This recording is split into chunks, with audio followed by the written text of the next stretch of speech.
완도와 더불어 함께하는 완도 주사랑교회.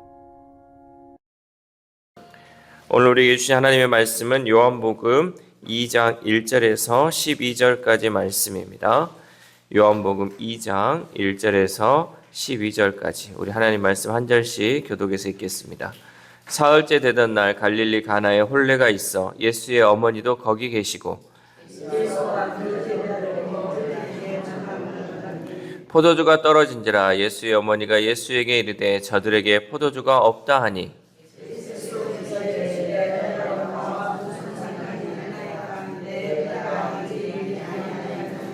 그의 어머니가 하인들에게 이르되 너희에게 무슨 말씀을 하시든지 그대로 하라 하니라.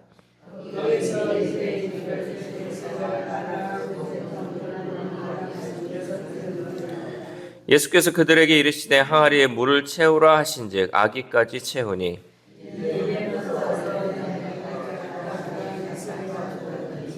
연회장은 물로 된 포도주를 맛보고도 어디서 났는지 알지 못하되 물 떠온 하인들은 알더라. 연회장이 신랑을 불러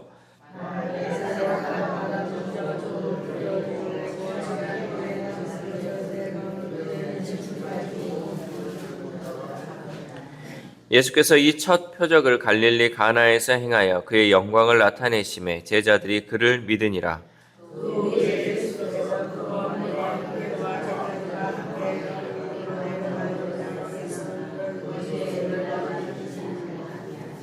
아멘. 할렐루야. 오늘도 하나님 주시는 말씀을 통하여 오늘 하루 하나님의 은혜로 살아가는 귀한 하루 되시기를 소망합니다. 여러분, 믿음이란 무엇일까요? 믿음이란 우리가 항상 예수님을 믿어야 된다, 또 이런 믿음이 있어야 한다는데 여러분이 믿음에 대해서 여러분 생각을 해보셨을까요? 사람들은 종종 이 믿음을 단순히 마음속의 확신이나 신뢰로만 이해를 해요. 내가 이 마음으로 믿음을 잘 간직해야지라고 이 마음속에 있는 것으로만 생각하는 것을 믿음이라고 생각을 하죠.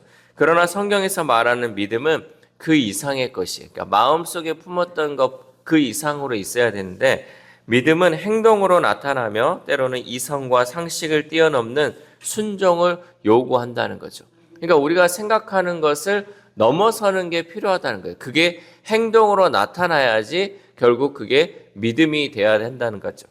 이 믿음은 오늘 가나의 혼인잔치 이야기에서 보여주고 있습니다. 이 이야기에서 우리는 문제 속에서 믿음이 시작되어 주님의 영광을 나타내는 그 과정을 살펴볼 수 있었어요. 그러니까 우리가 이 세상을 살아가면서 여러 가지 문제 속에서 살아가고 있어요. 이런 문제, 저런 문제, 특별히 우리 자녀들의 문제, 또 믿지 않는 가족들, 여러 가지 이 문제들이 있잖아요. 근데 이 문제 속에서 믿음이 발생하는 것이고 그것을 통해서 주님의 영광을 드러낸다라는 거죠. 그러니까 이 믿음의 결국은 주님의 영광을 나타내는 것으로 이어진다라는 것이죠.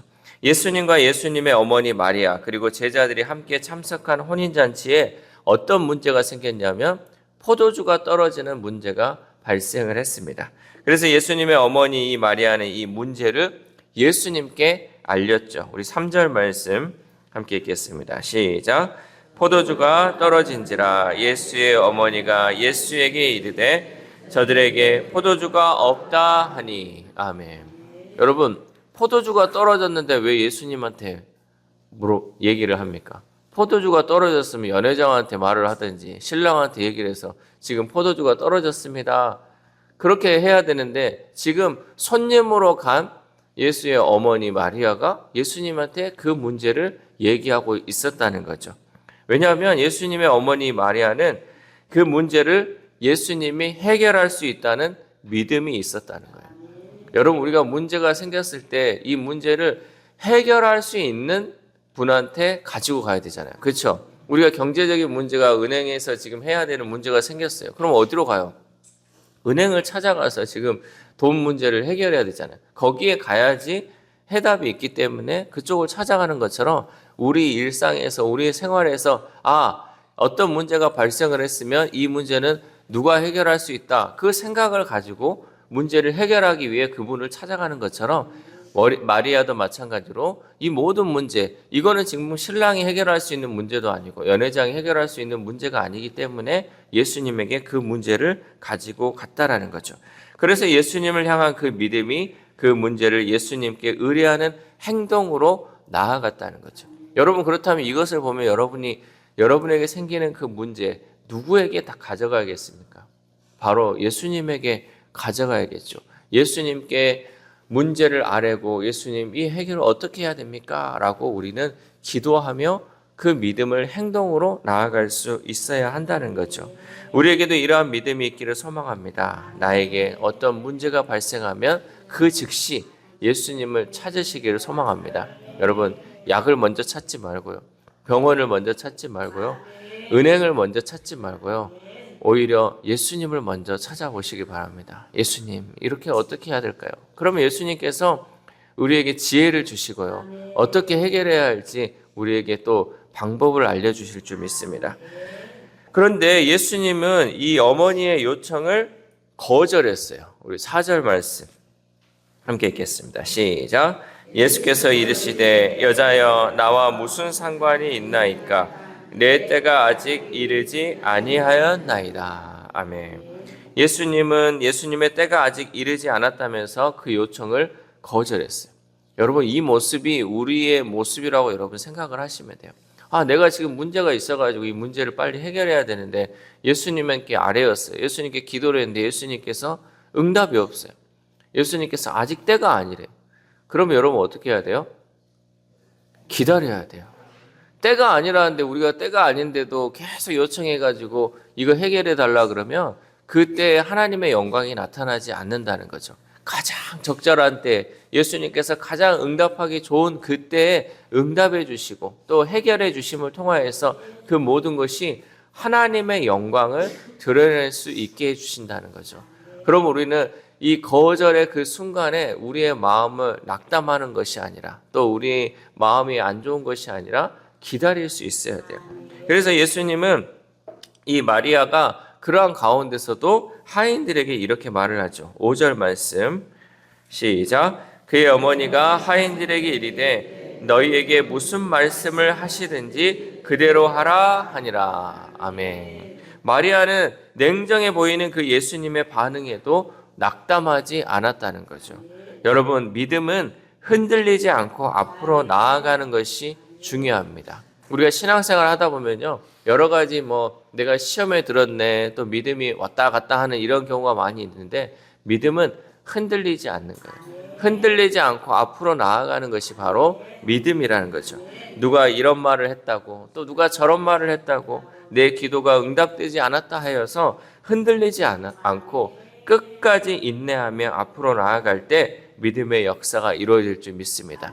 특별히 신앙생활 하다 보면요, 이 사람 저 사람이 나한테 이 말하고 저 말하는데 여러분 그 말로 인하여 내 믿음이 흔들리지 않기를 소망합니다.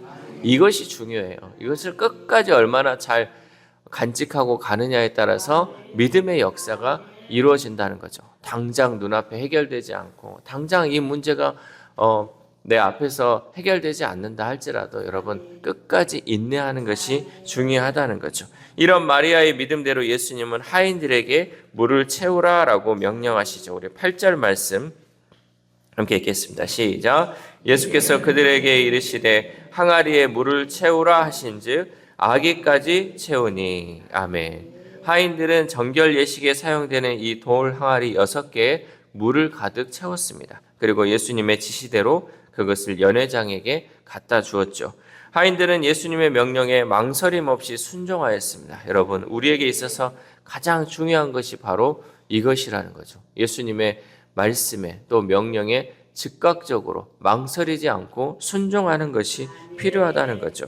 우리가 주님을 향한 믿음이 있다면 그것이 합리적이지 않다 할지라도 또 순종할 수 있어야 한다는 거죠. 왜냐하면 이 순종은 기적을 일으키는 믿음의 필수 요소이기 때문입니다. 그래서 우리가 아까 말씀에 응답하지 않고 또 그것이 바로 해결되지 않는다 할지라도 기다려야 돼. 기다리면서 뭐 해야 돼요? 순종해야 된다. 이것이 있어야지 그 기적을 경험할 수 있다는 거죠. 그렇게 해서 물을 떠다 주니 어떻게 되었습니까? 물은 최상급 포도주로 변해 있었습니다.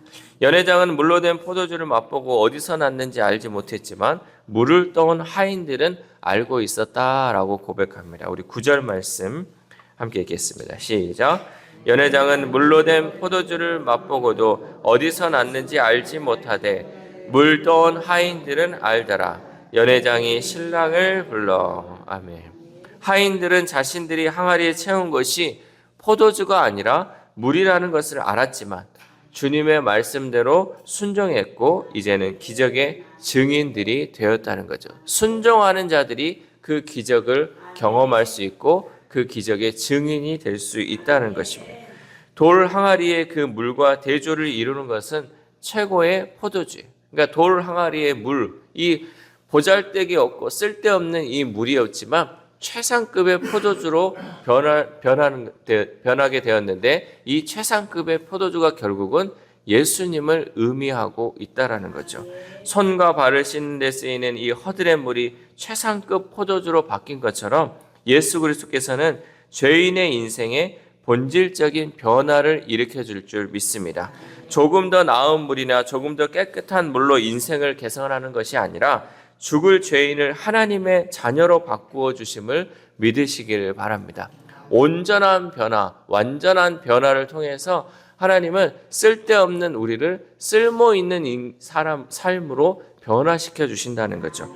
결국 이 표적을 통해 예수 그리스도의 영광이 나타났고 제자들은 예수님을 믿게 되었습니다. 우리 11절 말씀 시작. 예수께서 이 첫 표적을 갈릴리 가나에서 행하여 그의 영광을 나타내심에 제자들이 그를 믿으니라. 아멘. 제자들은 이 첫 표적을 통해 예수님을 믿게 되었습니다. 기적은 그 자체가 목적이 아니라 하나님께 영광을 돌리고 믿음을 일으키는 도구라는 사실이죠. 여러분, 우리의 삶 가운데 기적이 있습니까? 그런데 그 기적이 목적이 되어서는 안 된다는 거죠. 그 기적은 온전히 하나님께 영광을 돌리기 위한 수단이라는 거예요. 그것을 통해서 하나님의 영광이 드러날 수 있어야 한다는 거죠. 우리는 이러한 기적의 목적을 분명히 인식해야 한다는 것입니다. 이렇게 예수님은 죄인의 인생을 본질적으로 바꾸시는 구세주가 되십니다. 예수님은 우리에게 더 나은 인생이 아니라 새 생명을 주시는 하나님이신 줄 믿습니다. 여러분, 우리가 병이 있을 때 그 병을 낫게 해달라고 우리는 그 병만 나으면 살 수 있을 거라고 생각하지만 우리의 본질적 변화가 이루어져야 한다는 거죠.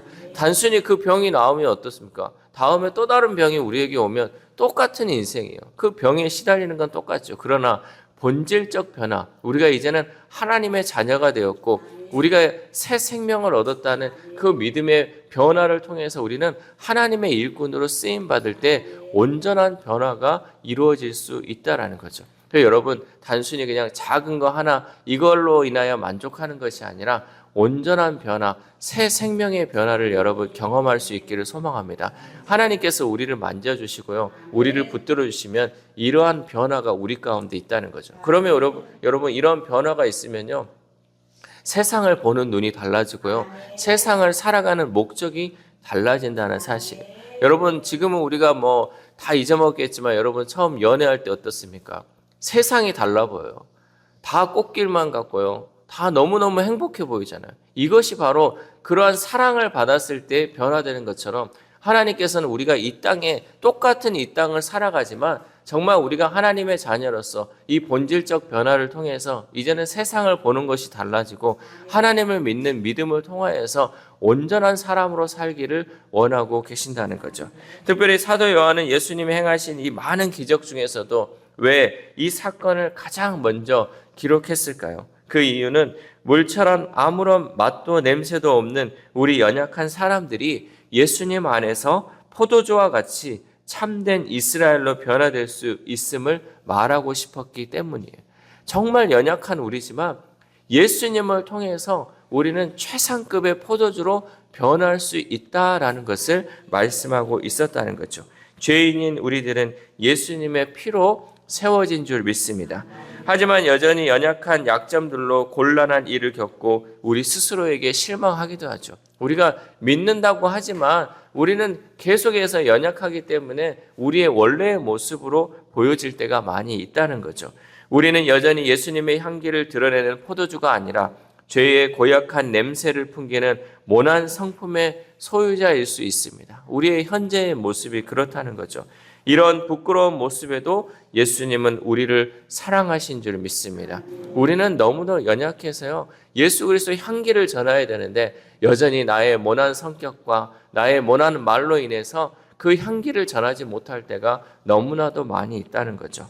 사랑하는 주사랑교회 성도 여러분, 믿음은 단순한 마음의 상태를 말하는 것이 아닙니다. 믿음은 행동으로 나타나는 신뢰와 순종을 담고 있습니다. 갈릴리 가나 혼인잔치에서 일어난 이 표적은 그 점을 우리에게 잘 보여주고 있습니다. 우리는 우리에게 있는 문제를 믿음으로 예수님께 맡겨야 합니다. 때로는 이해하기 어려운 명령에도 순종으로 결단해야 한다는 거죠. 예수님은 우리 삶의 작은 문제들을 통해서도 하나님의 영광을 드러내시며 우리의 연약한 믿음을 세워가시는 분인 줄 믿습니다.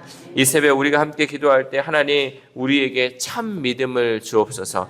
연약한 우리가 주님이 주시는 믿음으로 세워질 수 있게 해달라고 기도하시기를 바랍니다. 또한 우리 삶의 모든 문제를 주님께 맡기오니 주님 그 모든 문제 주님께서 해결해 달라고 기도할 수 있기를 소망합니다. 또한 오늘 하루를 살아감에 있어서 내 작은 문제들을 통해서 하나님의 영광을 드러내는 삶을 살아가는 저와 여러분 되시기를 주님의 이름으로 소망합니다. 기도하겠습니다. 하나님 감사합니다. 오늘도 말씀을 통하여서 오늘 하루 우리가 어떠한 삶을 살아야 할지 말씀을 통하여 깨닫게 하심에 감사를 드립니다. 참 믿음의 모습이 어떠한지 또 우리에게 발생하는 그 문제들을 어떻게 우리가 대처해야 할지 말씀을 통해 깨닫게 하심에 감사를 드립니다. 예수님의 어머니 마리아도 정말 그 모든 문제를 예수님께 맡기고 또 예수님께서 해결할 수 있다는 그 믿음으로 나아갔을 때 그 정말 변자들 것 없던 그 물이 정말 최상급의 포도주로 변했던 것처럼 우리의 연약한 믿음이 하나님 예수님을 통하여서 온전하게 변화될 줄 믿습니다. 우리의 연약한 믿음 주님 세워주시옵소서. 우리가 인내하지 못하고 하나님께 맡기지 못했던 그 믿음 이제는 하나님께 모든 것을 맡기고 하나님께서 모든 것을 해결할 수 있다는 그 확신을 가지고 주님께 기도하며 인내하며 순종하며 나아갈 수 있는 우리 모두가 될 수 있도록 도와주시옵소서. 특별히 하나님 육신이 연약하고 마음이 연약한 우리 성도들 하나님께서 붙들어 주시옵소서. 단순히 그 질병으로부터 해방되는 것이 아니라 그 마음의 병이 낫는 것이 아니라 하나님 본질적 변화를 통하여서 새 생명을 얻는 우리 성도들의 삶이 될 수 있도록 도와주시옵소서. 그래 하나님 단순하게 고쳐지는 것으로 그치는 것이 아니라 본질적 변화를 통하여서 온전히 새 사람으로 새 힘으로 온전히 살아갈 수 있도록 함께하여 주시옵소서. 또한 우리의 자녀들이 있습니다. 우리의 다음 세대들이 있습니다. 하나님 그들에게 하나님 참 믿음을 허락하여 주시옵소서. 참 믿음을 통하여서 이제는 이 세상의 모든 문제를 주님께 맡김을 통하여서 주님께서 해결해 주시고 주님께서 그들 가운데 함께 하신다는 그 확신을 가지고 살아감으로 온전히 하나님을 예배하고 하나님께 영광 올려드리는 우리의 자녀들, 우리의 다음 세대 될 수 있도록 도와주시옵소서. 또한 이 새벽 하나님 우리가 함께 기도하며 나아갈 때 우리의 연약한 믿음을 주님께 맡깁니다. 주님 우리의 믿음이 참된 믿음 되게 하시고 강한 믿음 되게 하시고 인내할 수 있는 믿음 되게 하셔서 온전히 하나님께 영광 올려드리는 우리의 삶이 될 수 있도록 도와주시옵소서. 또한 오늘 하루를 살아갑니다. 하나님 오늘 하루 우리가 만나는 사람들에게 있어서